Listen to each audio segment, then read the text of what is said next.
Giving you the real from A to Z surrounding the Dallas Cowboys. News, updates, rumors, transactions, takes, and more. So strap up, Cowboys Nation, and start your day off with A to Z Sports. Live with Will Steele. 3, 2, 1. Here we go.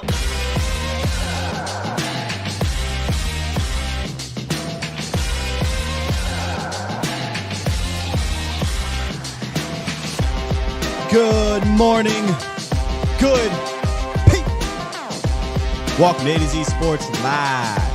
Presented by the Cochran Firm in Boston Scientific. Streaming live on YouTube and Facebook. I am your host, Will Skywalker. Still, boom.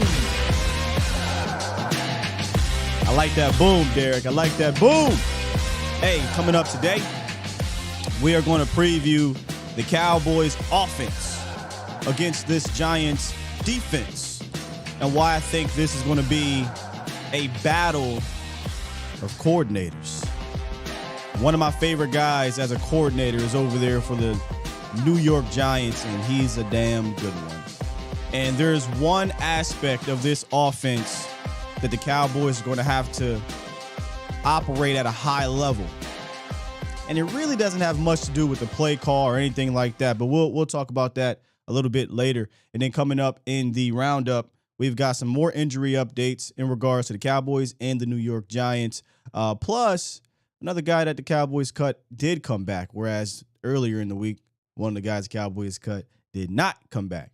But we'll get to all of that, and we're going to go straight from that into breaking down this Cowboys offense against the New York Giants defense. I don't think this is going to necessarily win or lose the game for the Cowboys. It may be for the Giants, but I feel like the Cowboys offense still needs to get something going against these here New York Giants to get a victory on Sunday. So we'll discuss all that, man. Shout out to the Bomb Squad. Bomb Squad! Appreciate y'all for being here. I see the phone lines. We already got somebody up in there. Hold tight. Hold tight. If you want to call in, you can. 351-999-3787 is the phone line, and it's right there. There we go, right there. And if you miss it right there, you can look at it right below me in the DFW turf ticker, the #1 artificial turf in the DFW area. We have the phone line down there where you can find me at on Twitter. And if you need to read up on some more things from our talented writers at AtoZSportsDallas.com, you can do so. All right. So if you want to call in, phone lines are open.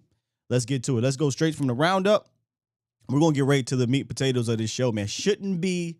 Now, yesterday, I said, listen, I ain't going to tell y'all it shouldn't be long because I knew it was going to be a longer show because I knew what was coming into that show. Today, we're going to straight attack this Giants defense, and it's up to y'all how long you want the show to be. So let's get to it. It's time! It's time! It's time! It's time. It's time. It is time for... It's time for the morning roundup. Round 'em up, boys. Hey. Yo. Welcome back. Welcome back. Welcome back, Dennis Houston. That was short. You know, a lot of your fans were led to believe or led us to believe you wouldn't be back. You would have been claimed. Well, he was not claimed. The Cowboys were able to bring back Dennis Houston to the practice squad as he cleared waivers. We've had our lengthy discussion on Dennis Houston yesterday, and we also continued that discussion on the 4th and Long podcast with myself and Jesse Alley. If y'all want to check that out, should be dropping sometime this morning. We had an interesting scenario where we were like, well, what if they call Dennis Houston back up within the next 1 or 2 weeks? That would be crazy. But anyway, he's back on the practice squad. I'm still torn on if this means that Tolbert's going to be coming up. I know it means that, we'll get to it in the second one, another wide receiver is returning and is likely to play this week, but I'm sure he's not going to play 60, 70 snaps, so somebody else has to fill that void of the 60 snaps that Dennis Houston did play. So keep our eyes out on the Tolbert situation. I'm torn. Part of me thinks he's not going to come up. Another part says, why wouldn't he? But that's another discussion for another day. So welcome back, Dennis Houston.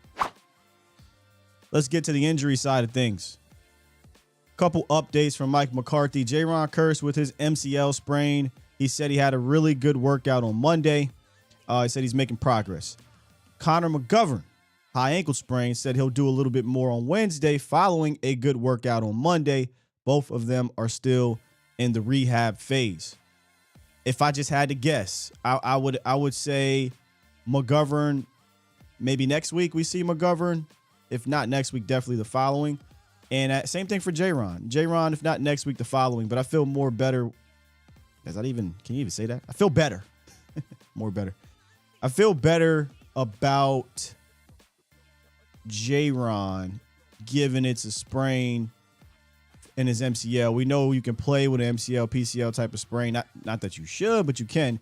Whereas high ankle is weird. So regardless, those guys should be back within the next few weeks. But Michael Gallup is on track to play this week. Didn't really hear much about Jason Peters in the interview. I went back and double back and listened to it. Didn't hear them talk too much about Jason, but Michael Gallup, I think, is on track to play here.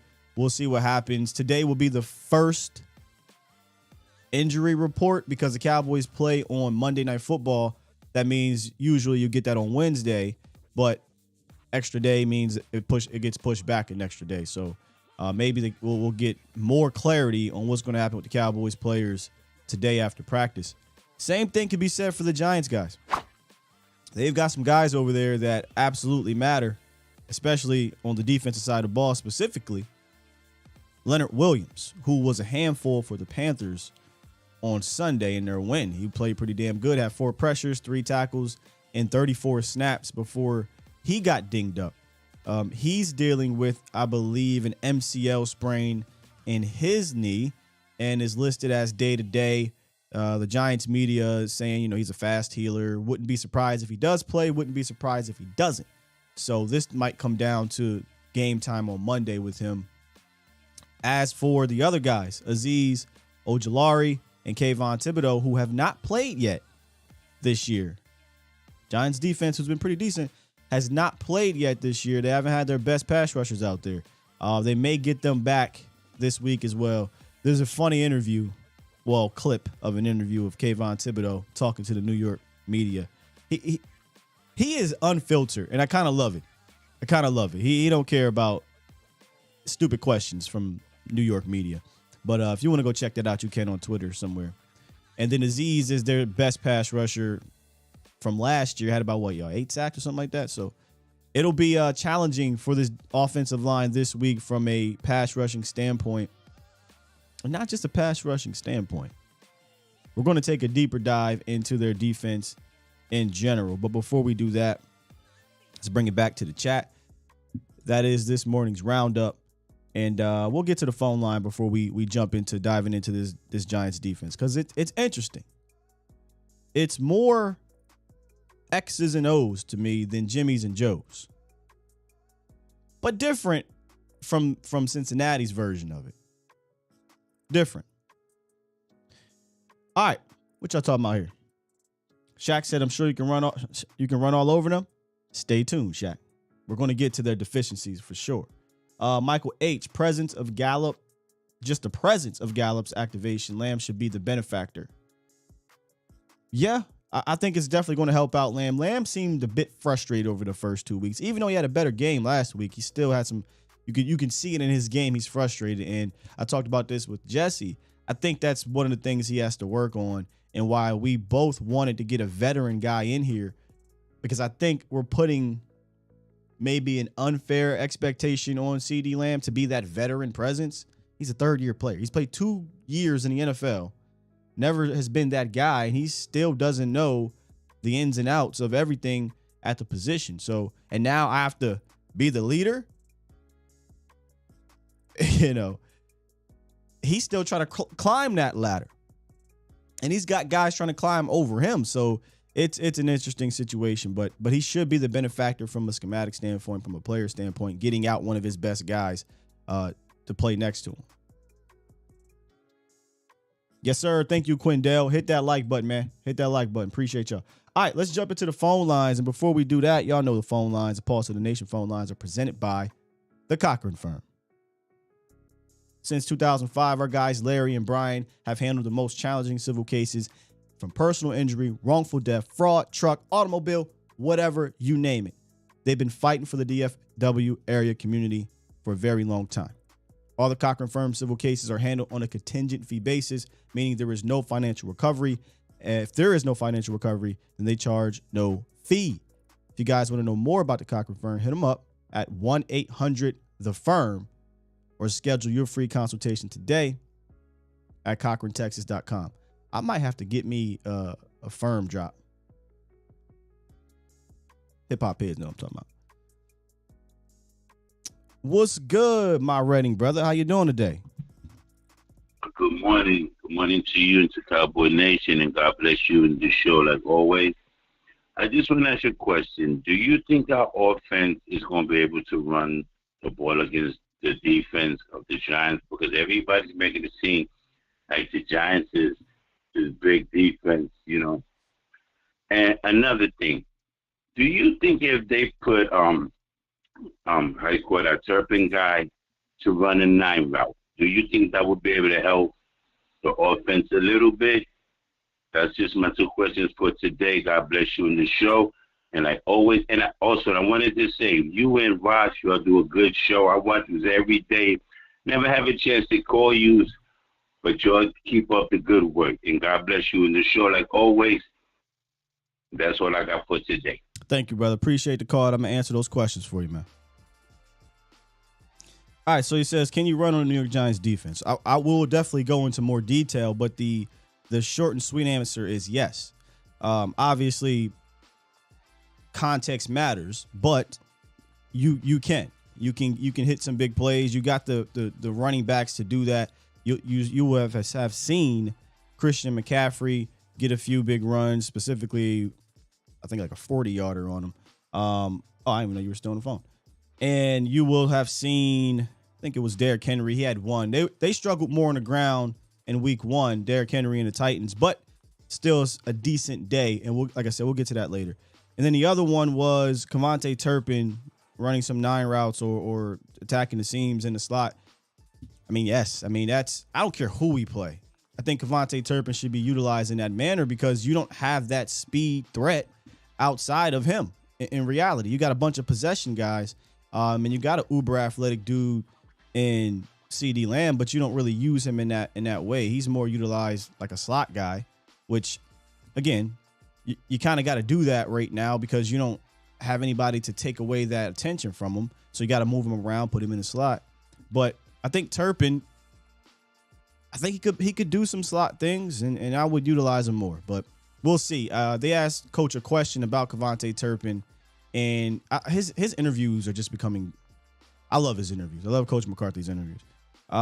He didn't really want to get into details because it was schematic things, but he joked. He was like, somebody asked him about Turpin. Hey, he was utilized more as in motion. He was utilized more as not a gadget guy, but distraction or what have you. He was like, are we going to see more of that this week? He was like, well, I can't tell you that, but yeah, we do those type of things with Kevontae Turpin, but we're not going to do it this week. He hell type of situation. So yeah, they're going to keep using Turpin. I just hope his role continues to increase. It went from 2 snaps in week 1 to more snaps in week 2, even got a carry. Hopefully week 3, you get him utilized more in the passing game. Hope that answered your question. All right, let's get some more. 469, what it do? Yo, what's up, man? Hey, Sky, man, appreciate you for letting me on. Love the show. Thank you, man. So my quick question is actually 2 questions. One, for week 1 and week 2, obviously the game plans were completely different. And week 2 seemed to work out well, whether it's, because the quarterbacks were different. Do you feel like that is, so to speak, the game plan that they should follow even when that comes back? Because, it does seem to work. And my second question is, do you feel like Jalen Hurts is really kind of like broken that plane, or do you feel like it's kind of, way too early to speak, and because it's so blown. I feel like it's so kind of blown out of proportion yet, because the Cowboys are counted out, the Eagles are on the rise. So do you feel like that's kind of an aberration, or do you feel like he's really on that hype? I appreciate it, man. I'll listen to your answers. Thanks for the call, man. Good questions too. I'll start backwards. Listen, I give Jalen Hurts credit. I'm not going to sit here and foo his success from last week, or was it Monday Night Football? On Monday, it was a great game. The week before that, struggled in the air, but was good on the ground. Jalen Hurts has a particular set of skills that his offensive coordinator and his coach are utilizing to his advantage. And his front office said, well, if we're going to do it this way, let's go out and get a guy that fits this to the T. Just so happens to be his best friend, and happens to be, one of those type of dog wide receivers, right? In A.J. Brown. So they got good weapons, got good tight end, good offensive line, good running scheme. He's a part of it, and he's not an incompetent thrower. He's not an incompetent thrower. So it was always about Jalen Hurts taking the next level for the Eagles to be, serious contenders. So far, so good in a way. But it's week 2. I'm not going to go any farther than right now. Things looking up. That's great for them. And I'll leave it at that. And I'm going to go ahead and wash my mouth out now. I hate talking good about that goddamn team. Any other questions? Same game plan is from last week. Continue to use it and continue to use it with Dak Prescott. Yeah. If you can stay balanced, I think that's the best way for this offense to operate regardless. Now, obviously, you're going to get into certain teams and play certain teams where this may not work or that may not work, and you got to switch some things up. And I have no problem with that. But I think you definitely should be aiming to try to be as balanced as possible. But within that balance, there should be some creativity, whether mostly in the running game. We saw there wasn't much creativity for most of the season last year after the first half. So, yeah, pack it up. As my guy would say, put it in the loop. Remain balanced. And then, matter of fact, go back and look what worked. Let's keep doing that. What didn't work? Pitches to Zeke. Let's not do that. And it wasn't like it was Zeke's fault for the most part. I mean, there was missed assignments, miscommunication. Pin that word. Miscommunication. Yeah, I know, man. I know. I don't like talking. I don't like talking good about them, man. I don't. Pisses me off. But what I'm gonna do. I'm not gonna be one of those type of dudes. He played well. It's week 2. Let's see what happens as we move forward. All right, let's get into some Cowboys offense against the Giants defense. Trying to make sure I got all of my stuff ready for you guys. All right. And like what we like to do here is kind of highlight some of the opponent's key defenders or key offensive guys. And here are some of the key defenders that I noticed after the first 2 weeks. Adoree Jackson, Julian Love, Dexter Lawrence, Xavier McKinney. Now, you might say, why the hell don't you have Azeez Ojulari, Leonard Williams, Kayvon Thibodeau? Well, Azeez and Kayvon haven't played. Leonard Williams is dinged up, so he may not play. But if he does play, he's most definitely a key defender. They are coordinated and led by Wink Martindale. Not everybody is familiar with Wink. It is what it is. But if you want to get familiar with Wink, just Google him. Go take a look at the fantastic job he did in Baltimore. He did great things in Baltimore. He's been one of my favorite defensive coordinators over the last half decade. And when it looked like Dan Quinn might get a head coach job, Wink was the number one. Wink Martindale and Vic Fangio, but Vic is a little bit, he's not much of a player's guy, but his scheme is good. But Wink Martindale was my number one guy to bring in case that happened.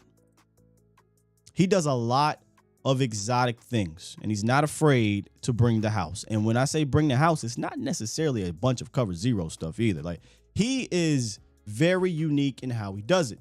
And that's helped lead this Giants defense right now to be a stingy bunch. In the first 2 games, they're tied for third in touchdowns allowed per game. And obviously, you see right here, number 1 in the league in opponent completion percentage and third down defense. We'll talk about that a little bit later. But one of the things he does very well is he stresses the hell out of your offensive line, which is why communication is going to be paramount, and being quick to recognize what's happening post-snap is going to be very important. Let's take a jump into the film. I want to show you all a couple plays that kind of illustrates that from old Wink. Let me just make sure I got this up right for y'all, man. Bear with me. Come on now.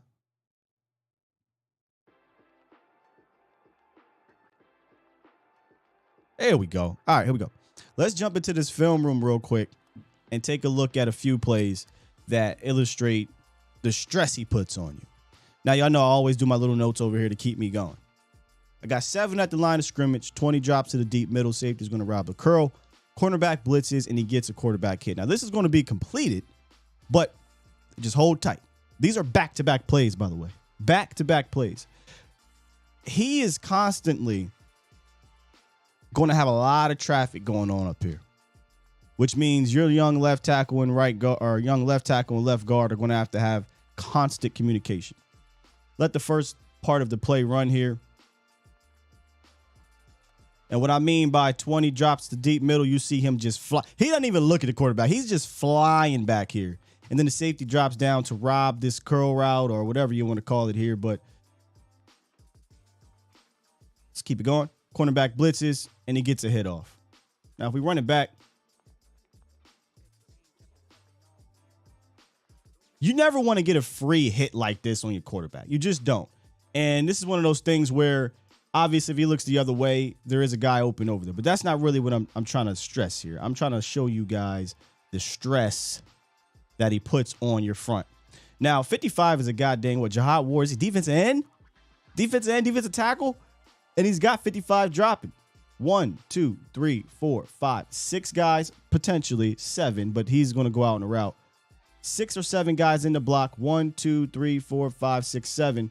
And at the snap, you get guys bailing, you get guys all over the place, and then get a free rusher. All right, 5-yard completion.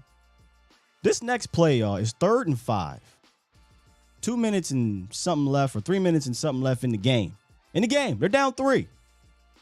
Wink Martindale dials up. Very similar look. Going to get 7 at the line of scrimmage. I got 6 to block 5. You see what I mean here? Free rusher, communication, and they get a sack. So I'll let it play from this end, and you'll see the difference. Instead of 20 flying back here, the safety just stays deep middle, and 55, he drops back into a Tampa 2-like type of look to make sure that he covers anything on this quick, because you know you want to get a hot read. I want to get it here, but he can't get it there because 55 is there. Gets picked up, sack, pretty much ball game there at that point. Now let's take a look from this angle because this really, really matters. 6 to block 5. You're like, well, how you got 6 to block 5? They got 7 up here. They didn't send 7, no. 1, 2, 3, 4, 5, 6, and potentially 7, but he's going to go out on the route. So you got 6. 55, I would imagine, would be the mic. That's what they're going to, if you look at this communication. Everybody's pointing. Hey, you got who? You got him. I got him if he's coming. Everybody's pointing, right? 55's the mic, so my read is 1, 2, 3. 1, 2, 3. We should be good there. If I got 55, you got him. He's going to blitz. So I'm told if he's coming here, I got to make sure my middle is good. This is the free blitzer. This is going to be on the quarterback. Allegedly. But when you let the play run, watch the center. The center notices quick. I don't necessarily think this is on him. 55 is going to drop back again. Instead of Julian Love flying and hauling ass back here to deep middle, he's coming. Number 70 is so keyed in on 36, he doesn't pay any attention to number 20. So now you're going to get a double team on a freaking defensive back.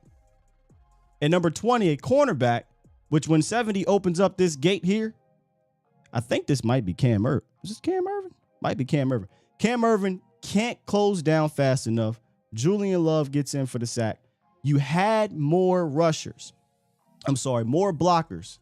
But you still got a free rusher.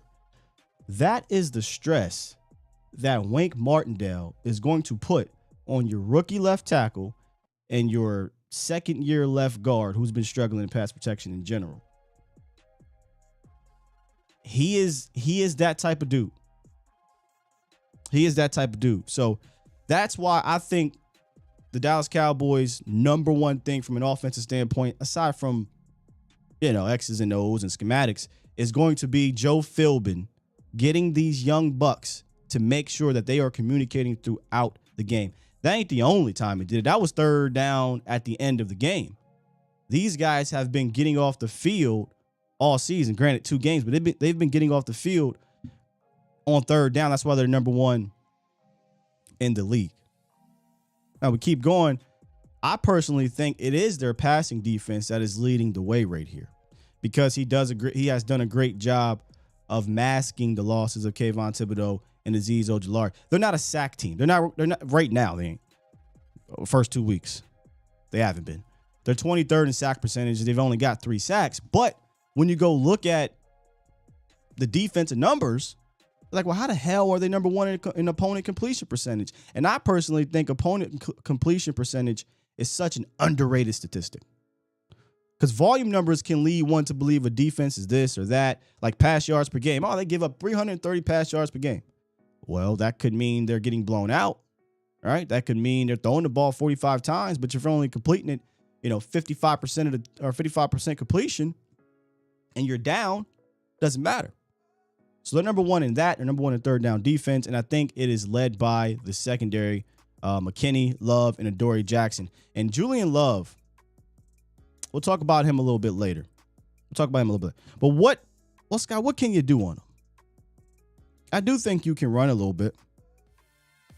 I do think you can run a little bit on this Giants defense. They're 18th in the league right now in yards per game. They're 23rd in yards per carry. A lot of that probably due to a couple big rushes. But anyway, McCaffrey had 102 yards last week on 15 carries. Dante Foreman had a couple good carries on him. Derrick Henry only averaged 3.9 yards per carry in week 1, but he had 82 yards.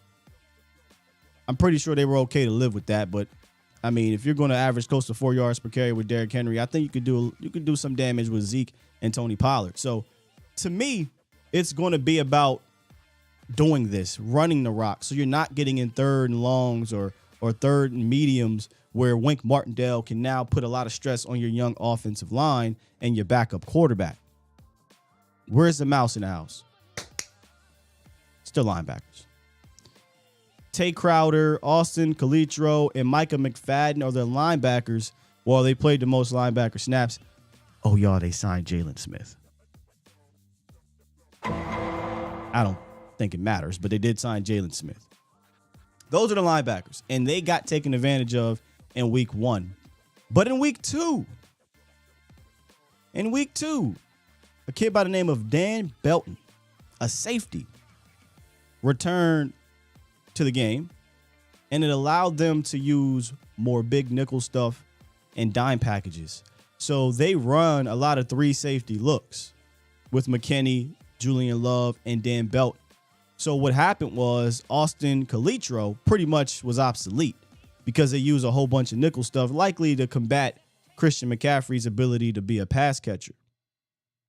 But here's the thing about that. Yeah, they'll run big nickel. Yeah, they'll run some dime, but Wink is sending these dudes from the third level.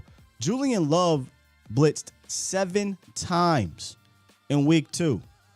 7, whether it be in the A or B gap, whether it be from a cornerback look, but he was coming from a blitz standpoint all game. I say all game, but 7 times is a lot for for a DB. That's not Jamal Adams. So he's not afraid to bring pressure from all 3 levels. However, in week 1, Tennessee took advantage of those linebackers. If Dallas can find a way to get Crowder or Calitro or McFadden or who the hell ever, the linebackers are not good.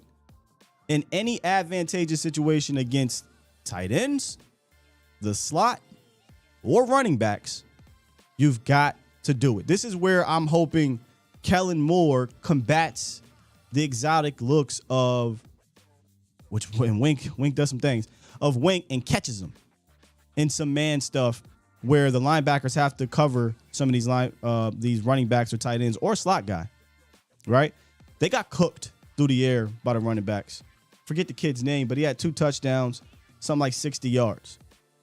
So if they can't get home, if they're only going to rush 4 and you pick it up, or they rush 5 and you pick it up, there's going to be opportunities to attack them. And we saw last week Cooper Rush did well in the man-to-man defense. The thing about Wink is his blitzes aren't always just man-to-man. He does a lot of zone blitzing type of stuff. Who my favorite zone blitzing coordinator? Pittsburgh Steelers. I'm having a brain fart. Y'all know who I'm talking about. Don Capers is not Don Capers. That was Carolina and Hall of Fame. He won Hall of Fame. He just didn't win Hall of Fame as a defensive back. Yo, what's this goddamn name? I don't think he's in the league anymore because he's old, but Pittsburgh Steelers defensive coordinator through their entire 20 years from the end of the 90s. Come on. Y'all got the name, Cowboys Nation. Give it to me. Help me out here. Not Troy. Troy's a safety. I'm talking about the coordinator. Oh, my goodness. I hate when this happens. Anyway, he is one of the guys that perfected the zone blitz, and he did use Troy Polamalu to help do so. But I think Wink takes a little bit of that, and he just puts his sprinkle on it, and he does some things to you that stresses out your reads. So, no, not Austin. Oh, my goodness. I know y'all know who I'm talking about. Thank you, Dick LeBeau. Goodness gracious. Hate when that happens. Nah, Dick LeBeau. Appreciate you. Dick LeBeau, it was a fantastic zone blitzing coordinator. And it's, in my opinion, would help propel those early 2000 Pittsburgh defenses to where they were and get to the Super Bowl. Nah, not Bill. We got it. It's Dick LeBeau. So that's kind of my look at the Giants defense over the first 2 weeks. And this doesn't mean that they're going to come out and do the same things. However, I think it is very important for the Cowboys to run successfully or efficiently so that they can stay in third and manageable or third and short or not get the third down at all. Because as you can see on 3rd and 5, which is very manageable, the Panthers still couldn't get anything off. They still couldn't get anything off. And that was against, Cooper Rush. I don't know if anybody is saying he's a more talented quarterback than Baker Mayfield. Tannehill is on the downside of things at this point. But they got guys out there like DJ Moore, Roby Anderson, Christian McCaffrey, and they held up pretty well against the Panthers. Now the Cowboys are going to run out, I think, of similar weapons. I think you got good running backs. You got a CeeDee Lamb. Noah Brown's getting some momentum. But it's going to be very paramount for Kellen Moore to match the wits of Wink Martindale. And then to make sure that trickles down to everybody, especially the offensive line. I can't stress that enough. They don't got the Jimmies and Joes. This ain't Shaq Barrett and Vita Vea rolling out there in Golsons of the world yet. Yeah, we don't know what Thibodeau and Aziz, what was going to happen there in Leonard Williams. But I watched them get home. I watched them cause pressure strictly schematically by stressing out the offensive line. I'll get into the chat while we listen to what my guy Los got to say. What's good, Los? Good morning, Sky. Good morning. I'll make my points, 2 quick points, and then I'm out of here, man. I hope you're having a great morning.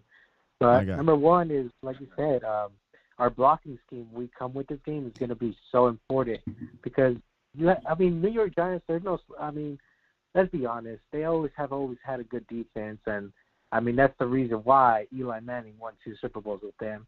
So they have always had a good defensive plan, especially against the Cowboys. So let's not slouch at that. But I feel like if we started tone with our blocking scheme, we're set there. And number 2, to close off, is I still want Tony and CD to be involved and utilized more in their strengths. Because first game, Tony only had 6 carries for 8 yards. And then the second game, I think he only like 8 carries. Let me just make sure.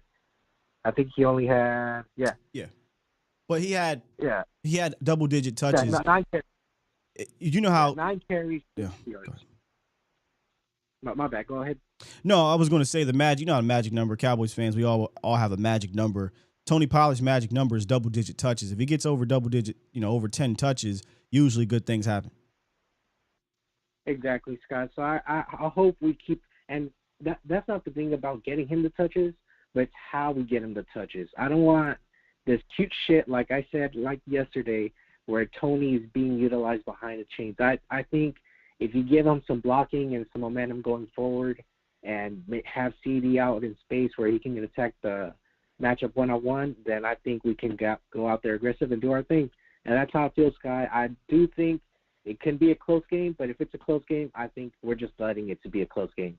Like Vach said, I think it's all depending on ourselves how great we can be. And that's it, Sky. You have a great morning. Peace. All right, man. Appreciate you. Where you go? King Element. Yes, he says put Tony Pollard on a wheel route. Man, put Tony Pollard on whatever route, right? Like I'm with you. If you can get it lined up, because sometimes it's about just catching them in the right defense, any opponent.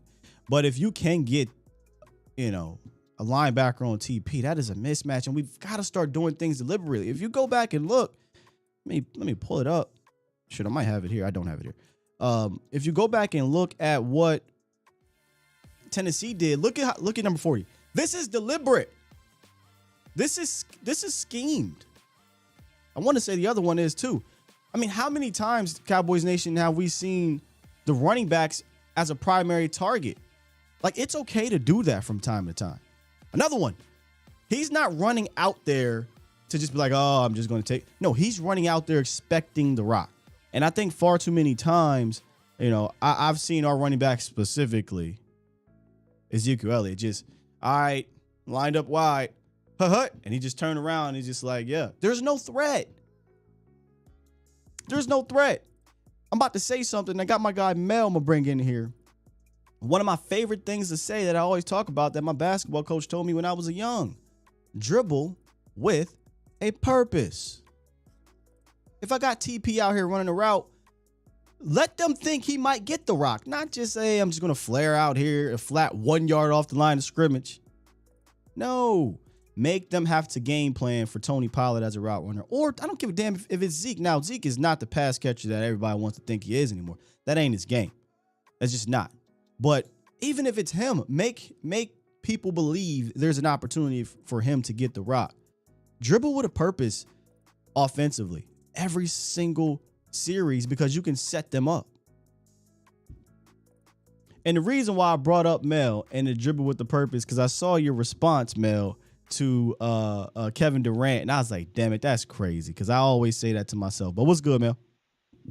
What's going on, King? What's up with you? Man, seeing you break down this offense versus the defense, man, and I really feel like the key to this game, we got to get to 14 points. If we can get to 14, put this game in the bag. It's a burrito. Because there's no way we've given up 2 touchdowns to 2 top 5 quarterbacks. Those 2 guys are in the top 5.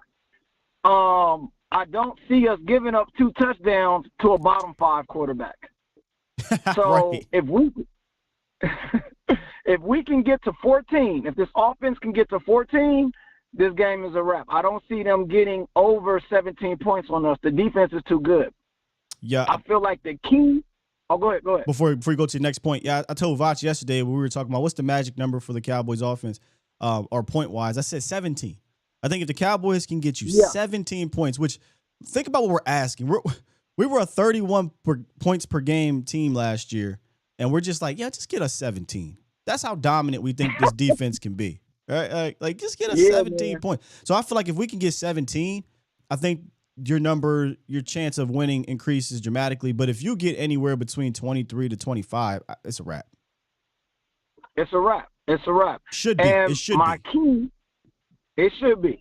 The key to getting to those points, in my opinion, this week, is TP got to get the ball, man. TP got to get the ball, and I don't mean get the ball like the last caller said. It don't need to be reverses or that whack ass screen they run. Just get him the ball going towards the line of scrimmage. A lot of people say he can't run between the tackles. I don't know what they be watching. That's false. But I've seen him run between the tackles all the time. Mel, the longest run of the game outside of the 46-yard pitch, the longest run of the game between the tackles was Tony Pollard's 17-yard run between the tackles. I think people just think Tony Pollard is a gadget guy. He's not. Is he a bruiser? No, no one's saying he's a bruiser, but it's like the narrative that Dak Prescott can't read defenses. Like y'all just think this dude is incapable of reading a damn defense. That's not true. And Tony Pollard is not incapable of running between the tackles. They've both done those things, but it's the low-hanging fruit. It's easy to go after. Man, people think Tony Pollard is Kevontae Turpin. No, they think he's Lance Dunbar. Okay, yeah, that's another one. And it's just such a false narrative, man. But get the ball to TP. My number for TP, I would love to see him get 15 touches. I know last week Zeke had 15 touches. I don't care if Zeke gets 21 touches and TP gets 15. I just want TP to get the 15. You already know how I feel about Zeke. I'm not going to go into it. But if TP can get at least 15 touches, just what he does, man, he's your best offensive player right now. There's just, to me, with the ball in his hands, he's your best offensive player. And there just should be no reason why he's not treated as such.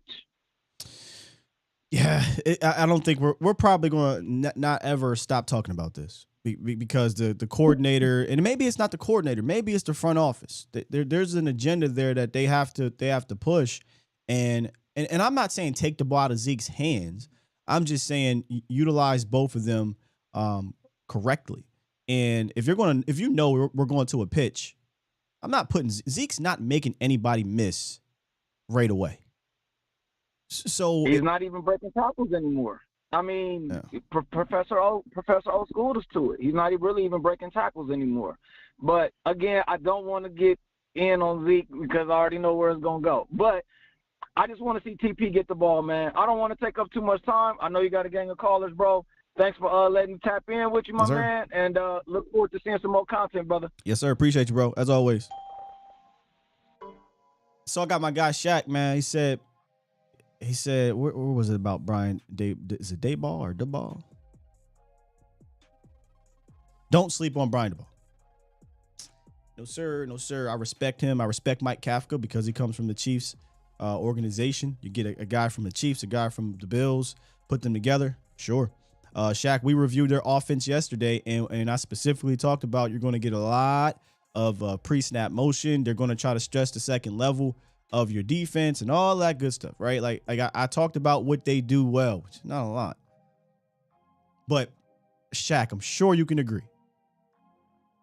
Because y'all know me. When I do these breakdowns, no matter how terrible a defense is or an offense is, I try to give y'all what they're good at, what they're not good at, what we can attack, what maybe we should, I don't want to use the word avoid, but things that'll be more difficult to do. It's only 2 weeks. I've watched both of their games. I just can't come away from that game like, yeah, man, can't sleep on Daniel Jones. Yeah, man, can't sleep on Sills. That wide receiver core. I just did not come away impressed. Like we just played Tom Brady, Joe Burrow, Mike Evans, Jamar Chase, Julio Jones, T. Higgins, Tyler Boyd, the plethora of other weapons them boys got over there. And I'm supposed to not sleep on these dudes and Daniel Jones. I'm sorry, man. If you say don't sleep on Saquon, I'd be like, we ain't. Say you got to stop Saquon. But I can't look at this Giants offensive line, this Giants quarterback, and act like it's impressive. It's just not. And it's any given Sunday. They can absolutely come out here. Monday Night Football. The crowd is fired up. They begging their fans to do a whiteout. Everybody wear white. We need y'all. Yeah, but we got a Micah Parsons.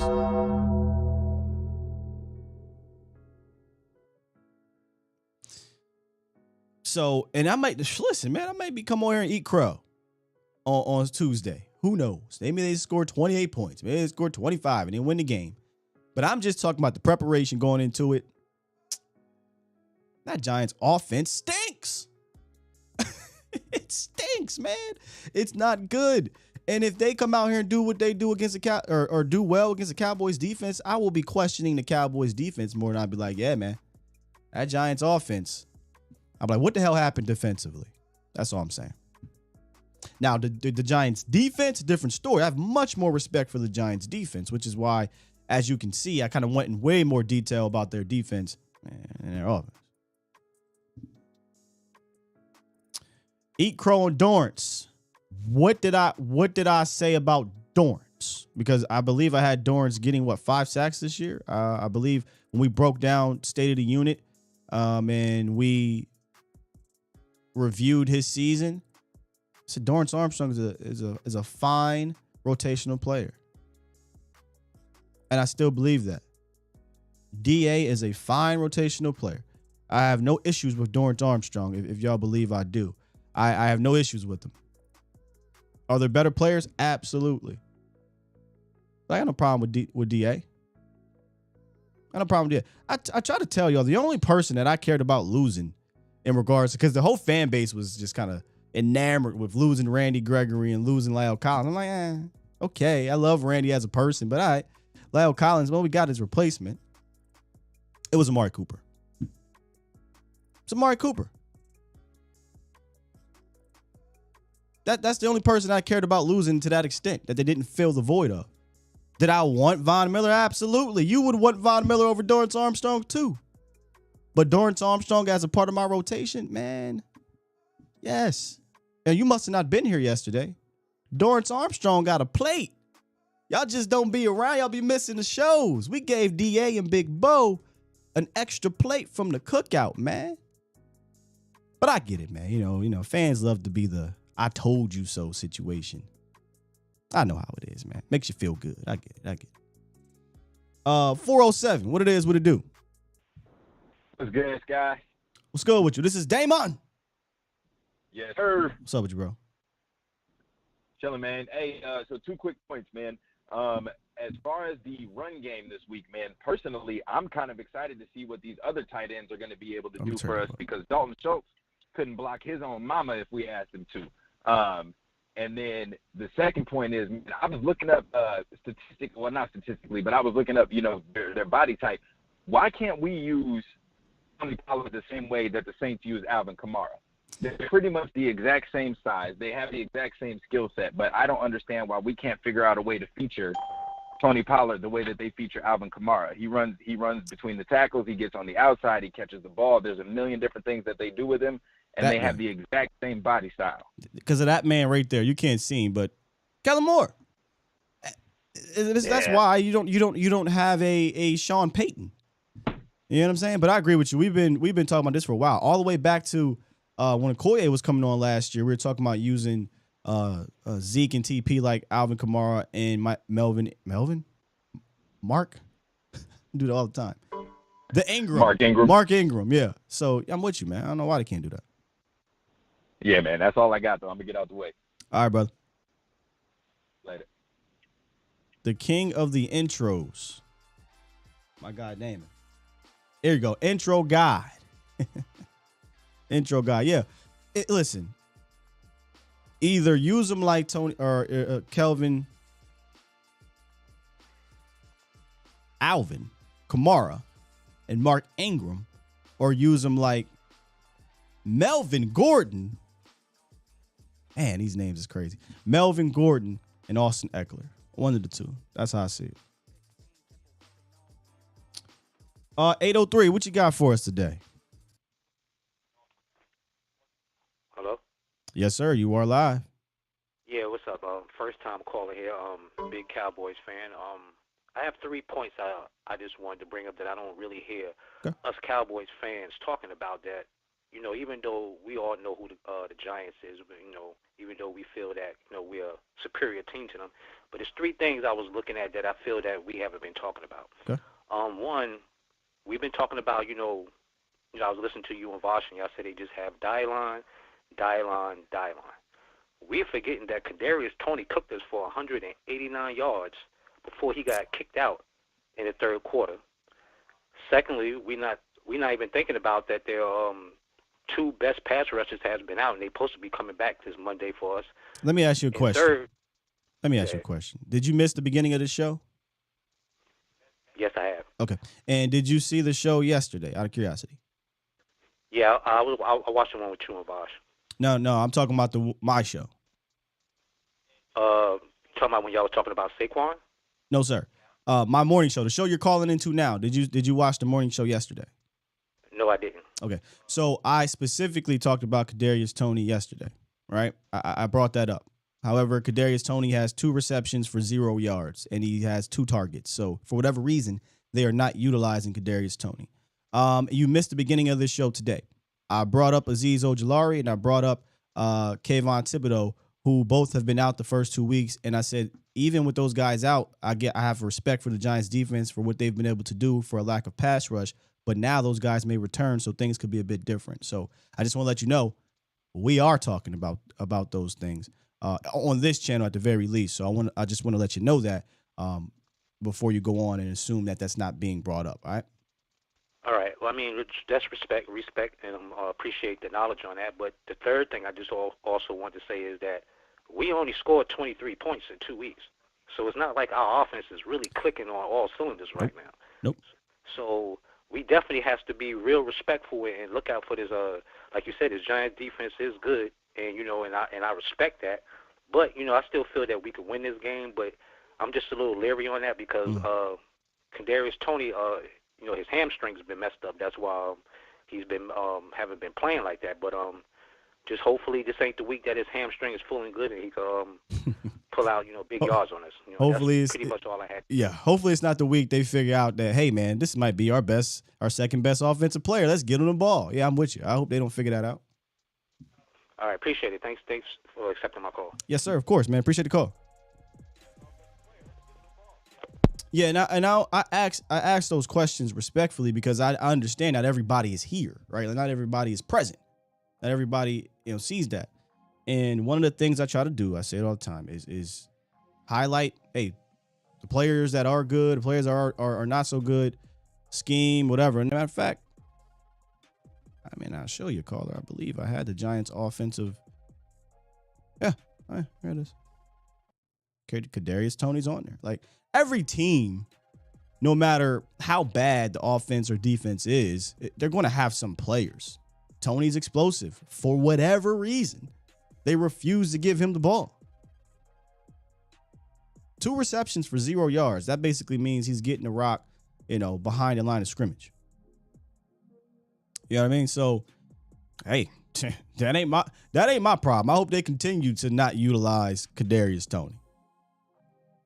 But even if they do, the Cowboys just went up against the gauntlet and held those teams to 19 and 17 points respectively. I know he had 189 yards last year in week 5 of this defense still figuring things out. I understand that. It's a different ball game this year, though. But that does not mean that Brian DeBall won't come out here and throw the kitchen sink early. Because, listen, just as much as we're talking about, we just need to get 17 points, 20 points, or whatever, whenever. They're talking about the same thing over there. They're not looking at this Dallas Cowboys offense and like, man, boy, we sure got to worry about this and that. Hey, they're not over there talking like that. They're probably saying the same thing. Hey, listen, if our offense can just get us 14, if we can get a lead, we get a 10-point lead, and we can make that coordinator, this guy right here, if we can make this guy press, we know he won't stick with what works. So, or he won't stick to the ground game. So, yeah, man, respect every opponent, fear none. But I ain't scared of that Giants offense, man. I'm just not. I'm gonna be ringing that bell on them. Yeah, Shaq said Giants is beefing with their receivers. One guy you didn't see up there. Now, hopefully they don't wake up and start using him either. But Kenny Galladay, he wants out. Somebody asked me, I think it was on the Instagram yesterday. The Instagram, what am I, 58? Was on Instagram on the Willard Wednesday thing. They said, well, what about trading for Kenny Galladay? Kenny Galladay got the bag. His cap hit is like over $20 million over the next 2 or 3 years. And he might be one of the more overrated guys or underrated, depending how you look at it. But, I mean, he ain't had a quality season since 2019, 18, something like that. So, I'm good. Right, Marcus. I'd rather have Kadarius Toney, to be completely honest. If they don't want to use Kadarius Toney, here, take our 5th round pick. We can get Kadarius Toney. What y'all talking about in here? My age is showing. My age is not showing. I just slipped up. 317. What's goody? What up, Sky? How you doing this morning? Crazy. Doing good, man. Hey, so I had a real quick point. I think there's about 3 or 4 people that really are going to win this game for us, win or lose this game. And I'm not worried about the Giants offense. That's a non-factor. I think in this game, I think our defense is more than ready to take care of that. I think the 4 people we're gonna have to look at.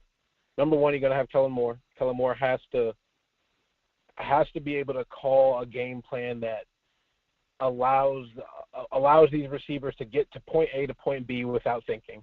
Yeah. I think we are not experienced enough to allow the what is it? I'm trying to think of the word. Anyway, you can't be getting too fancy. Get point A, point B. Cooper Rush get the ball. Let Cooper Rush get the ball and let the offensive line do what they need to do. Players 2 and 3 or people 2 and 3. Tyler Smith, Matt Farniok. The 2 of them got to be. They will win or lose this game for us because the Giants. I forget who their DC is. But they will be able Wink Martindale is their DC. Okay. Yeah. He's from Baltimore, isn't he? Yes, sir. Okay, that's what I thought. Then if he's the dude from Baltimore, then if I'm thinking correctly, it's going to be a lot of weird stuff that's really going to challenge those 2 players on the front line. And so if we can get Moore, Smith, Farniok, and then I think the last X factor is going to be Tony Pollard. If Kellen Moore can finally utilize or find a way to utilize TP in a way that gets him either on the outside through the tackles, I don't really care. Get him the ball in advantageous situations. I think this game is locked. But those are the 4 real quick players and people that I just wanted to say I think we really need to be focused on rather than the Giants offense, the Cowboys defense. Yeah, today's focus is exactly on the Giants defense against our offense. So you're right on the money here today. Yes, sir. All right, man. Hey, well, you have a great day, man. You and you keep pumping up the content. You and Bosh, y'all doing great. Thank you, man. Appreciate it. I love the community, man, because y'all make sure y'all shout out both Vach and I who are working our asses off. We're busting our butts, man, to try to make sure we put out some quality content. So I got you. I appreciate that, Professor O. Or both. I appreciate you too, Professor O. But I appreciate that AA Ron says Sky's the most patient host of all time. Am I though? I mean, y'all seen me go on my rants. Y'all seen how I've gotten with certain people. But I try to be. Let me tell you something. Since I've won, not even really full time, since I started doing this legitimately, actually talking to you guys via phone or whatever has definitely worked on my patience in general in life. Tell you that.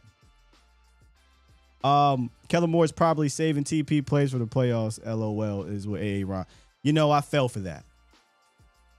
Yeah, see trade notes. I don't know. I mean, I'm patient enough, but I fell for that last year. Me and Okoye came on here and we kept saying, nah, man, maybe y'all right. Maybe the fans is right. Maybe they're saving these plays that we were running 10 weeks ago for the playoffs. Ain't happening though. Oh, I appreciate that. Everybody saying I am patient.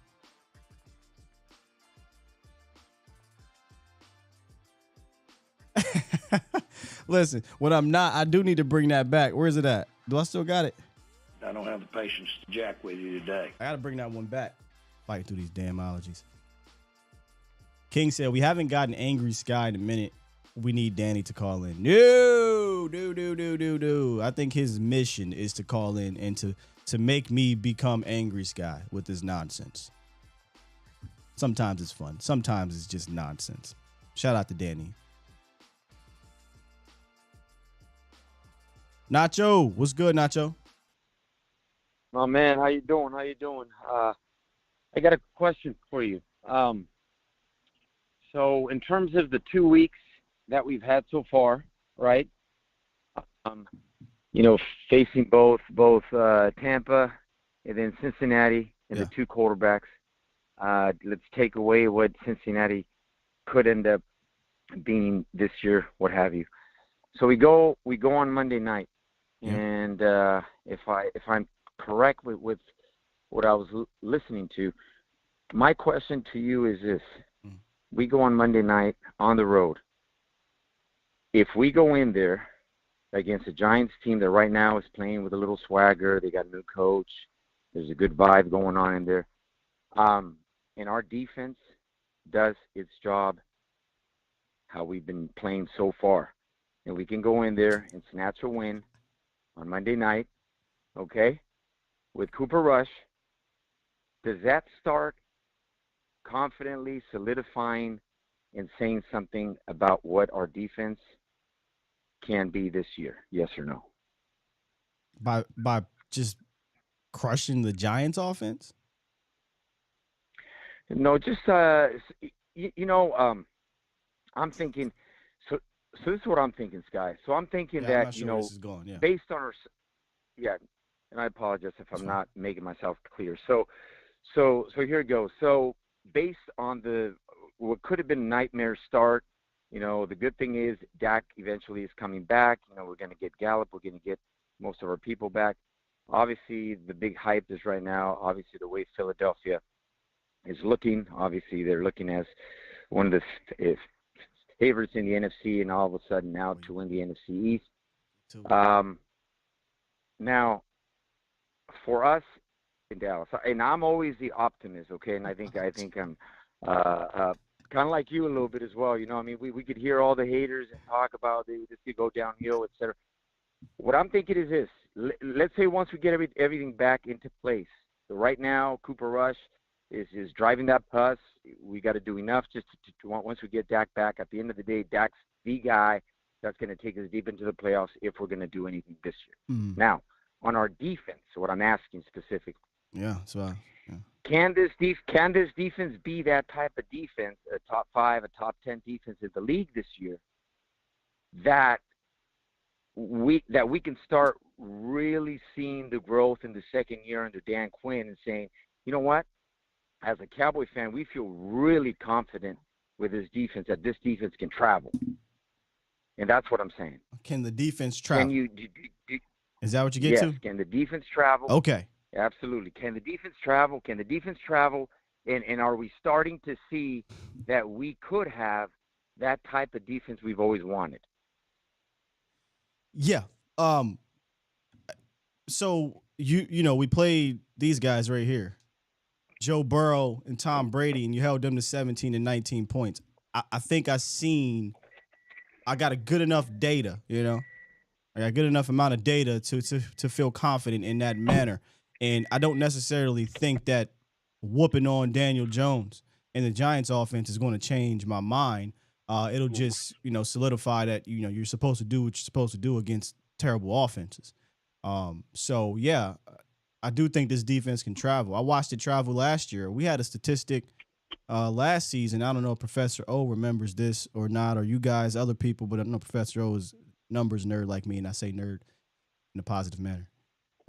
The Cowboys defense on the road last year was phenomenal. They had won on a crazy stretch where they were holding opponents to under 20 points per game, and I think even less than that. I mean, they went on the road to the Chiefs, healthy, held them to 19 points. So until proven otherwise, I absolutely think they can go travel to the New York Giants and hold them to a respectable amount. Okay. I like that. And I think that absolutely. I think that this could be the beginning of something that we can see in terms of our defense.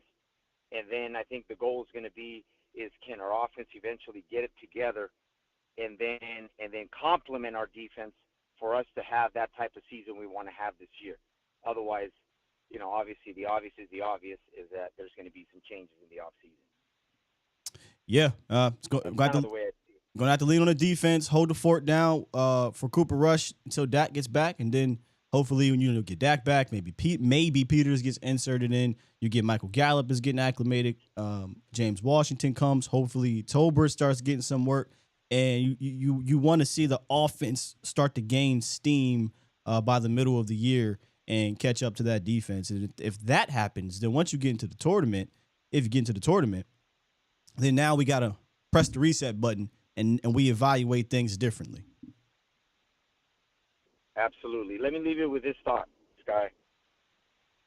I have a this is my wish.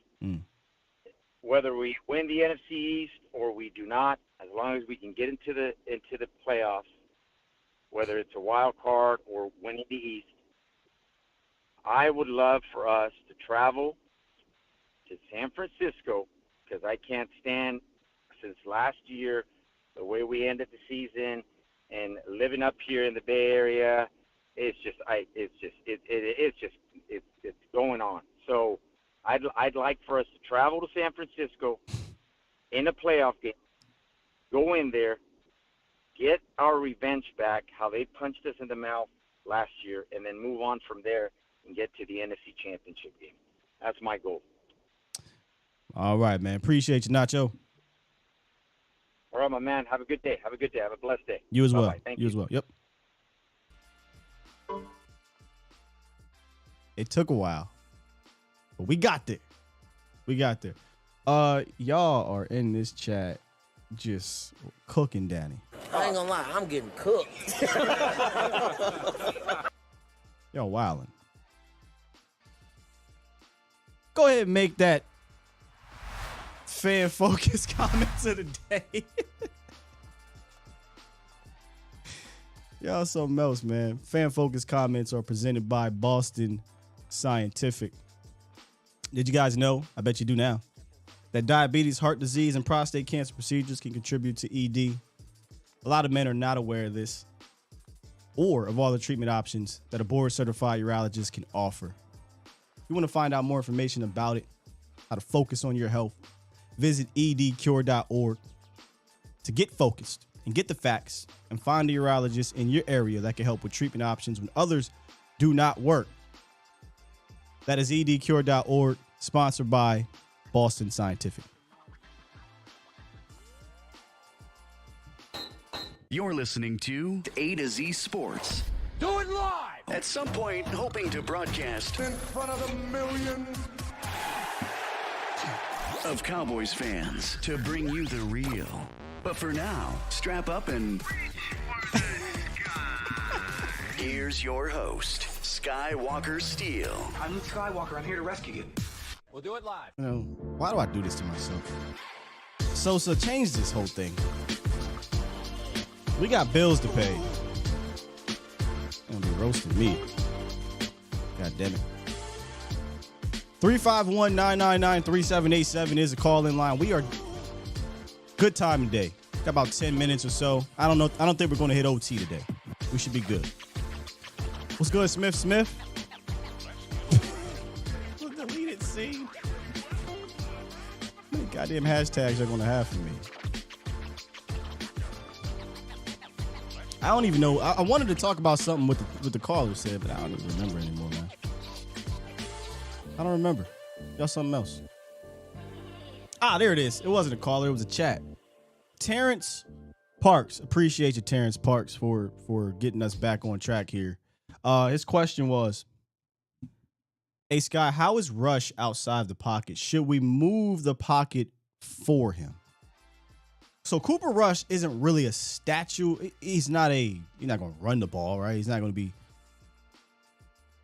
Lamar Jackson. But I think Cooper Rush can move. I think, do some things. I'm with that, if you need to. Again, this Giants pass rush hasn't been the greatest pass rush over the first 2 weeks from the front four.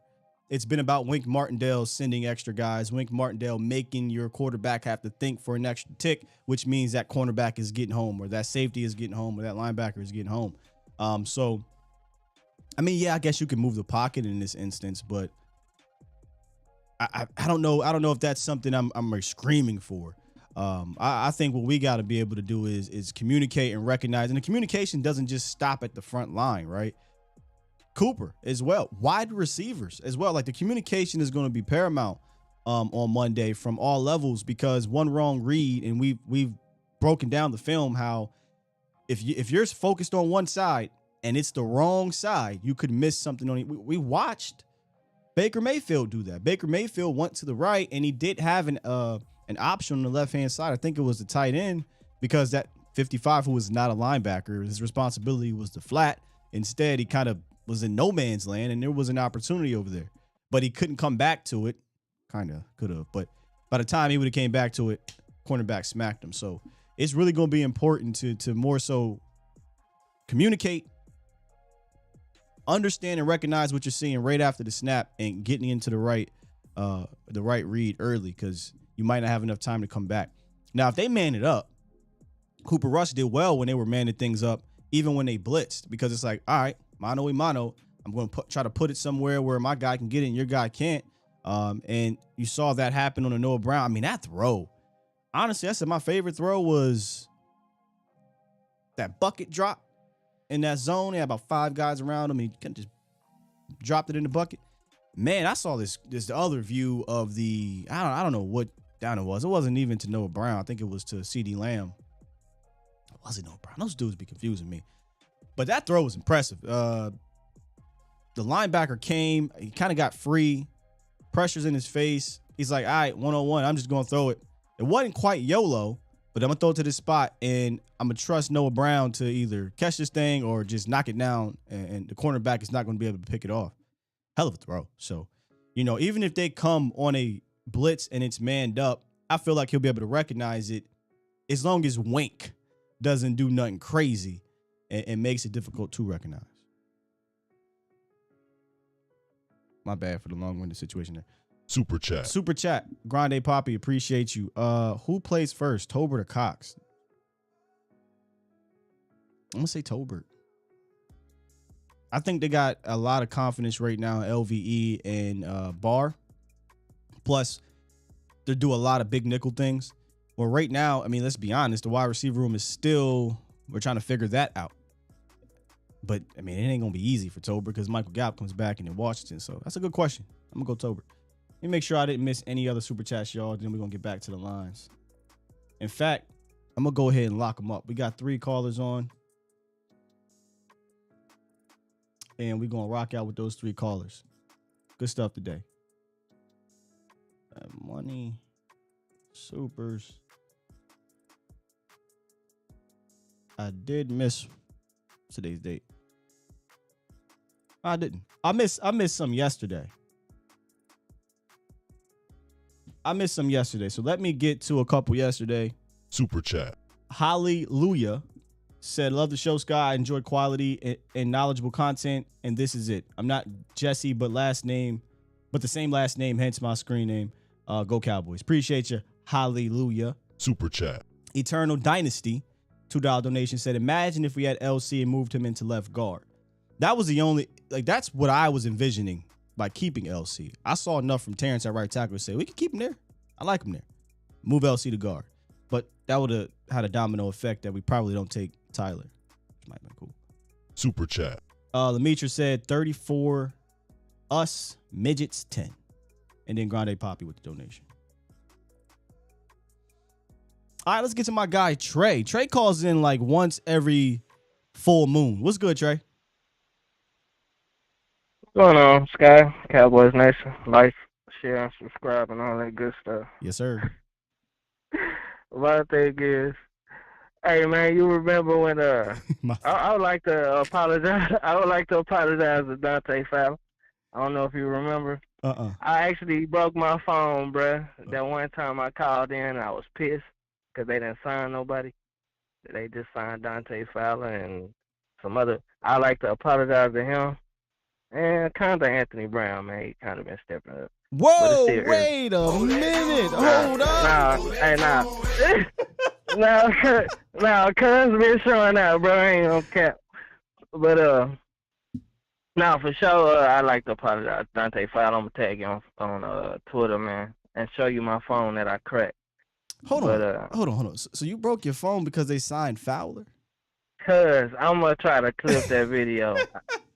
I actually broke because I threw my shit.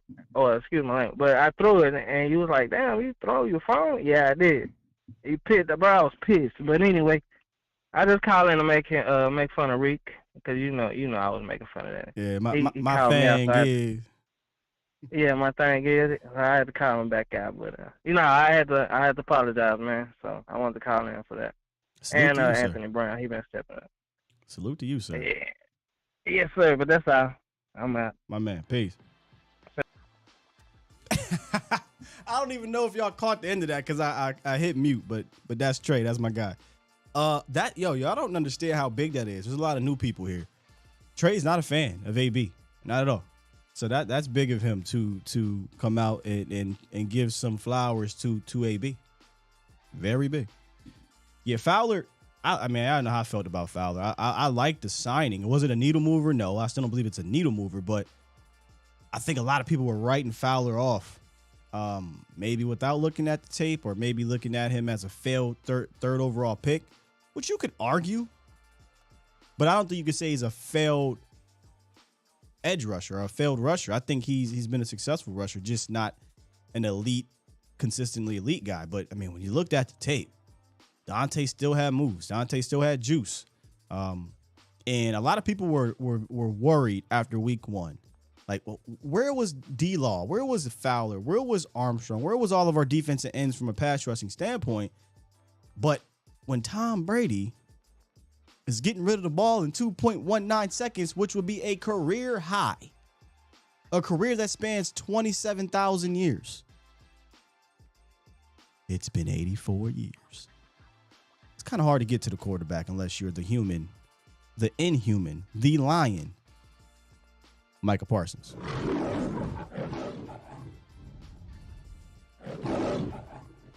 What happens the next week when the quarterback holds it just for 0.3 of a second, a little bit longer? Oh, hello, Dorrance. Hello, Dante. How's everything going? They show up to the sack party, so guess how long Daniel Jones holds the ball? Over 3 seconds. Boy, I can't wait to see. I can't wait to see it. Right, Professor. You can't touch 2.1 seconds that's ridiculous. That's stupid. It's Professor O. Yo, we got my guy DMV in the building, aka DMV Fanatics on YouTube. One of the best that does it. And whenever I need to get a little edge on boxing, low key, you don't know this, but I peek in and be like, let me see what he talking about, so I can know what the hell I'm talking about. What's good, DMV? What's going on, man? Can you hear me nice and clear? Am Man, I good? I got you nice and clear, dog. All right, cool. Yeah, man. So look, dude, I'm working from home. Hopefully my boss ain't watching this because he's a huge Cowboys fan, but it is what it is. I had to call him, man. So, like, our gut feeling, we've been watching Cowboys for a long time, so we know when they get ready to throw somebody out there. So my gut is telling me we see Gallup and Peters dress up this week. I just kind of wanted to know, and maybe you talked about it or not, but like, what do you think their roles will be this week? Let's say they're both dressed and ready to go. Who was the second one? Peters. Peters. If I had to guess, I still think the offensive line is going to be what the offensive line has been. Now today we'll get the first, injury report and the first like real practice report probably. So I'm really kind of excited to hear about that DMV because y'all, I don't know if you know, but how I feel about what I think this offensive line should look like with Jason Peters. I would love for him to be a left tackle to fortify the interior by moving Smith in there. But I just got this weird feeling that's not going to happen. So if it's not going to happen, how do I get him some game reps? The jumbo, right? Like put Jason Peters out there when you want to run 13 personnel, but instead of the third tight end, just put him as an extended tackle. Let him get some reps. 3rd and 1, 3rd and 2, goal line. Just let him hit somebody and see how he feels the next day and move on from there. But as we speak, 9:58 on Thursday, I have no clue if he's actually getting starter reps. So if I don't know, my guess would be just a few plays here and there to kind of get him acclimated. And when I say here and there, I don't mean this swapping Tyler Smith. I don't want to do what we did last year, bro. So how you feel about that in regards to Jason Peters? I feel the same way about what you're saying. If we're gonna put him in there eventually, I want Peters a left tackle and a left guard. Duke Manyweather has said it. Vach has said it. And we know that they're two of the biggest lineman guys out there. So I'm going to trust my lineman guys and also trust our guts when it comes to this as well. I'm with what you're saying. As far as getting acclimated, yeah, that's a great idea. I didn't even think about it. 13 personnel, throw them in there as the extra tight end, and we try and punch it in the goal line, things like that. That's actually a great idea. And whenever I say it, I'm going to give you credit because that was absolutely a great point. Probably not my idea. I probably read it or saw it somewhere and just reiterating it. But I think it's one of the more, common things that they could do that I've seen other teams do. Gotcha. So what about Gallup, man? So I know we just lost Schultz probably for a couple of weeks because knee sprains are terrible. But looks like we're gonna get Gallup back. Like, what do you think we can do with him in offense? That one is a bit more tricky. Because I think I said this the other day. Like, I think he should be on a pitch count, put him on a snap count. I don't know what that number is, but I'm pretty sure they're going to do it. Mike loves to talk about the numbers from practice and, oh, hey man, he got 75 snaps, we had to pull him out, or he got his heart rate was too high, man, his blood pressure, I don't like how it's looking. Mike loves to do all that stuff. So I think he's going to definitely have Michael Gallup coming off an ACL injury. I think different last year, different than the calf. I will be honest with you. I went and said, well, shit, let me go look what Michael Gallup did when he came back from the calf injury. He actually played pretty damn good against the Falcons, and he played more than you would expect. But I was like, wait a minute. Calf injury, different than ACL. Mentality is going to be a bit different. It feels different. He's running different. My body different, eh? It's different, B. Yeah. You know what I mean? It feels different. So, like, I don't know that you want to just throw him out there 45 snaps and be like, hey, we good. So maybe when you go 11 personnel, slide CD Lamb in there, Michael Gallup, Noah Brown on the outside, getting some snaps that way. Maybe something quick screens, some tunnel screens, some slants. Or if you really want to test him out, hey, Mike, go ahead on this 9 route. We're just going to throw it up and see what we got. Because Coop will throw it up to you. He threw it up to Noah Brown last week. So, and we know when Dak comes back, he loves throwing it up to Michael Gallup. That's the one guy he will definitely throw that thing up to. So, snap count is how I'm looking at it for Michael Gallup. Gotcha, man. Well, yeah, I don't want to hold up the show too much, man. I got to get back to work. But, hey, appreciate you for taking my call, my guy. And, man, come on, man. Of course, bro. Appreciate you, dog. Make sure. Oh, wait. Let them know where they can find you. Oh, yeah, I'm DMV Fanatic on YouTube, man, and DMV Fanatic 1 on Twitter. All right, man, appreciate you. Yes, sir. My guy DMV is a major part of this community, man. I just looked in the chat. I see my man Authentics in the chat. That's one of the fans called in yesterday and shout out Authentic in the Beard. They do great work over there on YouTube, talking about the NFC East, the Washington football people, politicians, and the New York Giants. And Authentic is a Giant fan. And I did say yesterday, I'm going to have to reach out to you, see if we can get you on here tomorrow, even if it's just a quick call, man, just kind of get your overall thoughts. So I'm going to reach out to you, respond back to you on Twitter to see what we can do. If you want to run this back, we broke down y'all defense, man. Authentic. I respect Wink, but I want to hear it from you, an actual Giant fan, tomorrow about what you feel on your 2-0 start, because it's been a while since it's been that way. So I think it's always interesting to hear, hear from other fans and their perspective on things. Grande Poppy says Steve Young a hater. I don't really try to get into all that stuff. I see all the major networks are pouncing on this thing. Colin is pouncing on it. Speak, which I'm so disappointed in my man Shady. So disappointed. Not that this surprises me. Shady was never a Cowboy fan. Shady hated the Cowboys as a kid. Then he gets drafted by Philly, and it just goes crazy. So it don't surprise me, but it's just like, what are we doing here, man? What are we doing? I would 100% do a show in the steel cage. Are you kidding me? I would 100% do that. Don't let me really hit. Don't let me catch a bag. I'm just telling y'all that right now. My studio gonna be stupid if I catch a bag. We try low key. We are working behind the scenes to try to get a studio down here in Dallas to really go ham. Y'all know I love doing studio stuff. This is chill compared to what I used to have back home when I did a different type of podcast. Don't let me walk into a bag. I'm telling y'all right now. 609. What's good with you? Skywalker, what's going on, my brother? What's up, man? How you? I'm all right, man. This is my first time calling in. This is East Coast Cowboy from New Jersey. East Coast Cowboy. I like it. And you from Jersey, where my man Jesse's from. East Coast, brother. What's up? Yep, you're born and raised in New Jersey, my friend. So just a couple things. I ain't going to keep you because I know you love the show, my brother. Thank you. Couple things I've noticed in the first 2 weeks. First things first, man. Our offensive line is going to be something special. That Tyler Smith, I was a little skeptical when they drafted him. I ain't going to lie. I was a little skeptical. But watching all 22 of them the past 2 weeks, I'm really impressed with this team. I still think we're the best team in the NFC East, man. Even with the way we played week one, I think if Dak comes back and if Dak has the confidence that we know he should have, we should have no problem wiping the floor with the midgets this week.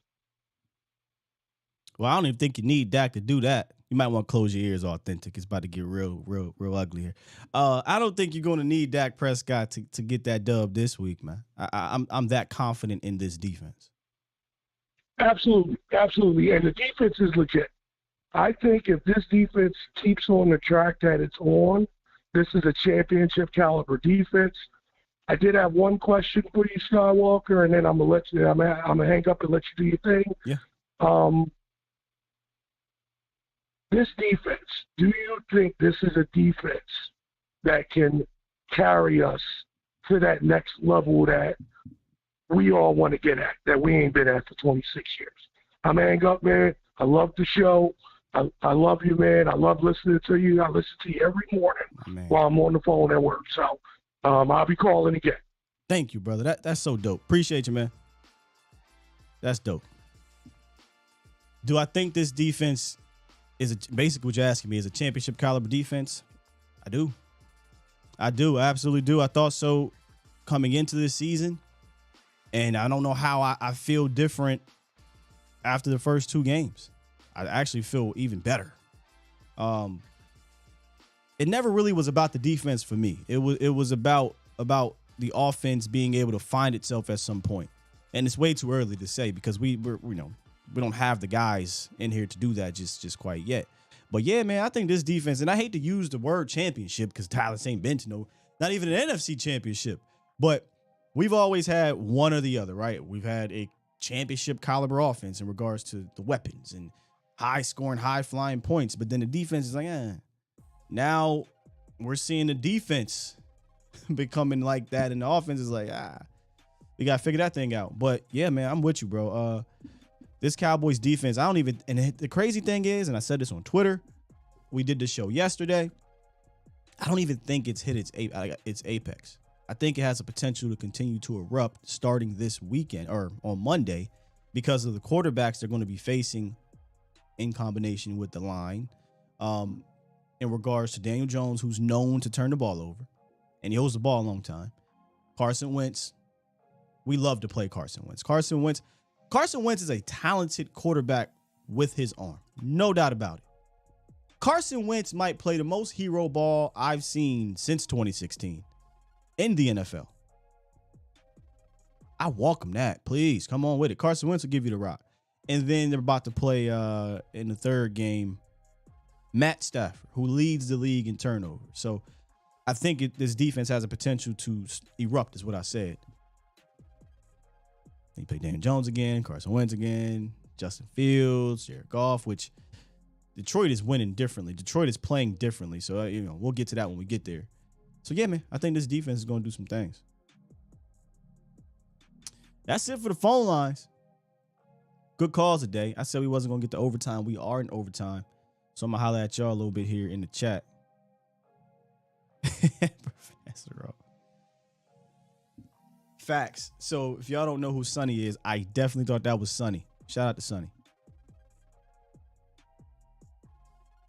Oh, okay, I see what you're saying, Colin. Colin said, Daniel Jones is my favorite quarterback in the division. He fumbles all the time, throws a lot of picks, and even when he has a breakaway run, he seems to tackle himself. Yo, so is my man in here authentic? Where you at? There you go. Perfect way to describe Carson, that hero ball. Absolutely. Is it me, or when I was watching Daniel Jones run this year, he don't look as nimble as he was looking in past years.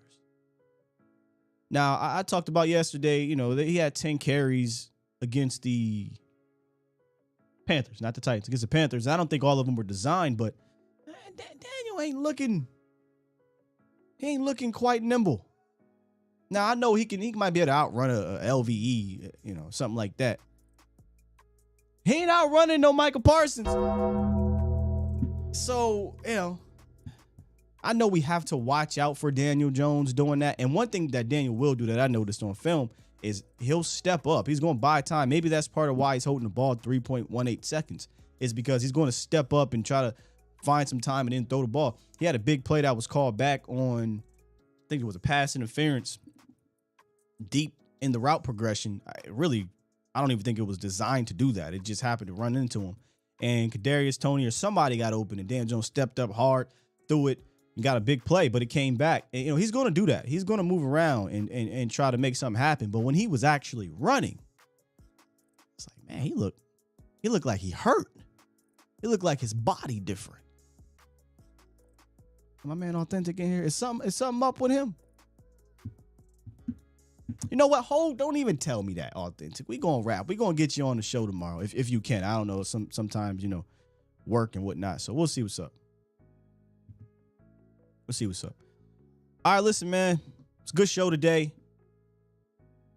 Hope y'all took something away from today's show. That's what I try to do every show.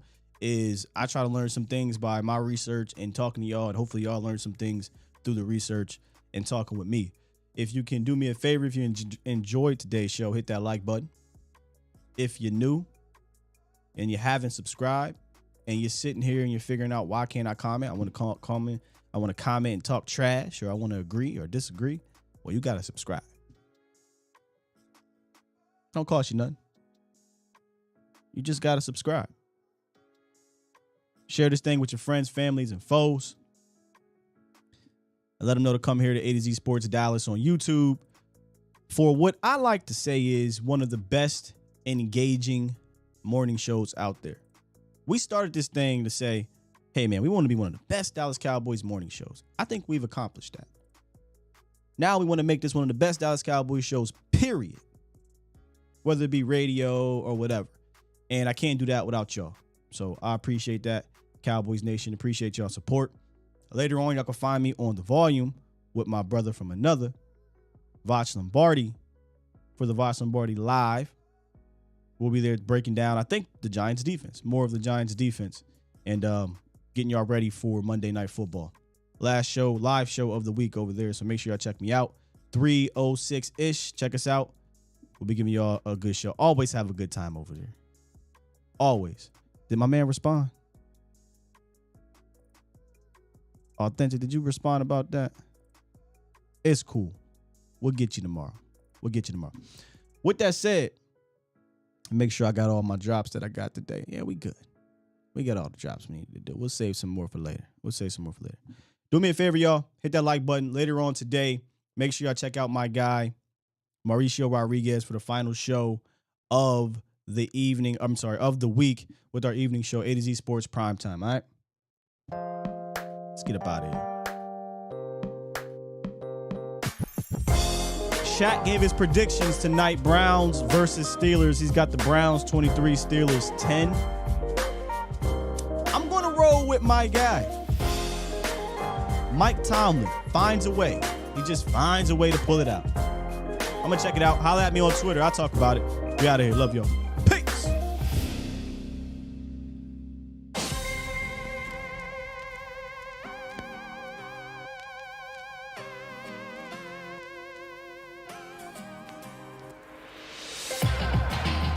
Shout out to the mods. The mod god, Professor O.